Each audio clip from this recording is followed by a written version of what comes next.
আসসালামু আলাইকুম, hello viewers, সবাই কেমন আছেন? শীতকালের যে জুতা কিনতে চলে আসছি। দেখুন, এটা ভালো লাগে, আমার এটা পছন্দ হয়েছিল। ওই কালারটা আপা, দোষ দিও না আমাকে তুমি, এই কালারটা পছন্দ হয়েছিল, ওই কালারটা আসলে সাইজ বড় হচ্ছে না। অসহায় এই যে, এটা হচ্ছে এই কালারটা আমার পছন্দ হয়েছে।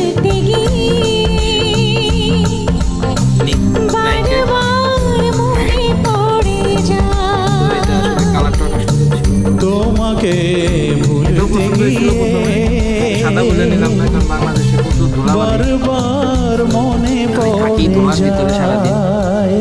পড়ে ওইটা না নিয়ে এটা নিতে চাইছিলাম, কিন্তু পায়ে সাইজে লাগলো না। এখন নিচ্ছি এটা, হ্যাঁ ড্রেসের, এখন এটা নিচ্ছি। তাই সবাই